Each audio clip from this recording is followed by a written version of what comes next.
ایک روایت میں آتا ہے کہ اہل جنت جنت میں جا کر ایک حسرت ان کے دل میں ہوں گی، حالانکہ جنت میں پہنچ کے کوئی حسرتیں نہیں ہوں گی، ہر حسرت پوری ہو جائے گی، لیکن ایک حسرت ان کے دل میں جنت میں پہنچ کر بھی ہوگی، اور وہ کیا؟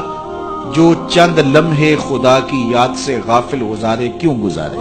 تو خوش نصیب ہیں وہ لوگ جو اپنے لمحات کی قدر کرتے ہیں۔ تو آج موقع ہے، آج فرصت ہے، سورج مغرب سے نہیں چڑھا، توبہ کا دروازہ بند نہیں ہوا، اللہ کی رحمت کے در کھلے ہیں، روزانہ آواز آتی ہے کوئی مجھ سے معافی مانگنے والا، میں اس کو معاف کروں، تو اس کے حضور آج حاضر ہو جائیں، کل تو آنا ہی ہے، پھر جو کفن میں منہ چھپا چھپا کے آتے پھریں گے، اچھا نہیں ہے کھلے منہ سے چلے جائیں، پھر جو لوگ اٹھا کے لے جائیں گے، اچھا نہیں ہے خود اپنے قدموں سے چل کے اس کی دہلیز پہ چلے جائیں۔ وہ ایک مجذوب تھا، فقیر تھا، بازار میں کھڑا رو رہا تھا، کسی نے روک کے پوچھا کیا ماجرا ہوا، کیوں رو رہے ہو، کسی نے تنگ کیا ہے، دکھ دیا ہے، ستایا ہے؟ اس نے کہا کچھ بھی نہیں ہوا، بس ان لوگوں کے رویے نے دکھی کر دیا ہے۔ کہا کیا ہوا؟ کہا میرا یہ ذہن بنا تھا کہ میں ان کی اور رب کی صلح کروا دوں۔ تو کہا پھر کیا ہوا؟ کہا وہ تو مانتا یہ نہیں مانتا، وہ تو کہتا ہے ان کو لے آ میری دہلیز پہ، ایک آنسو سے سارے گناہ معاف کر دوں گا، لیکن ایسے کھوئے ہیں یہ الٹا مجھے بے وقوف کہہ رہے ہیں، یہ مجھے گھور رہے ہیں کہ تم کیا ہمیں بتا رہے ہو۔ اللہ اکبر! تو وہ تو مانتا ہے لیکن یہ نہیں مانتا۔ اگلے دن اسی فقیر کو دیکھا گیا کہ وہ قبرستان میں کھڑا رو رہا ہے، تو وہی شخص گزرا تو اس نے روک کے پھر پوچھا بابا قبرستانوں میں بھی روتا ہے اور بازاروں میں بھی روتا ہے، آج کیا مسئلہ ہوا؟ کہا مسئلہ میرا کل والا ہی ہے۔ کہا آج کیا ہوا؟ کہا کل ان سے مایوس ہوا تو پھر آج ہی درد نکل آیا، اور آج میرا پروگرام بنا کہ چلو ان کی رب کی صلح کروا دیں۔ تو کہا آج کیا رکاوٹ ہے؟ کہا آج یہ مانتے ہیں وہ نہیں مانتا۔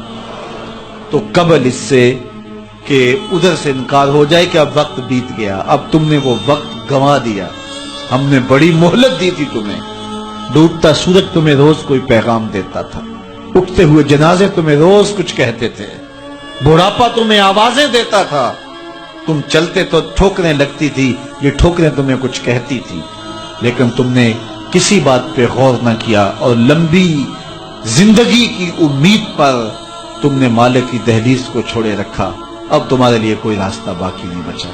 تو قبل اس سے کہ وہ وقت آئے کوئی حجت باقی نہ رہے، زندگی کے جو 4 دن مجھے آپ کو میسر ہیں، ہم اللہ کے حضور سچی توبہ کریں۔ خوش نصیب کون ہے؟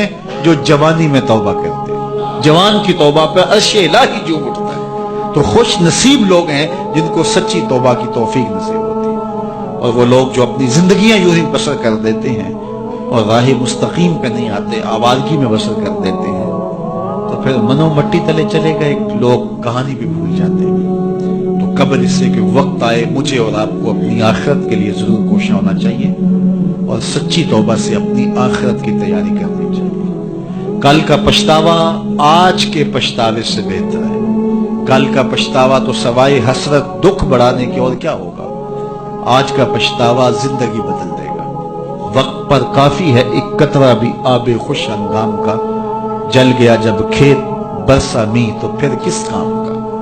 لیکن محض کسی مجلس کے اندر توبہ توبہ پکار اٹھے، جس طرح وہ گاڑی والا ایکسیڈنٹ دیکھتا ہے تو رکتا ہے، 5 لاشیں گری ہوئی ہیں تو وہ ٹیپ بھی بند کر دیتا ہے، سارے بس والے توبہ توبہ پکارنے لگ جاتے ہیں، 1.5 کلومیٹر کے بعد پھر دوبارہ وہ بٹن دبا دیتا ہے، اور پھر وہی گانے اور وہی غلیظ چیزیں، اور پھر معمول کی زندگی۔ ایسی توبہ نہیں ہے۔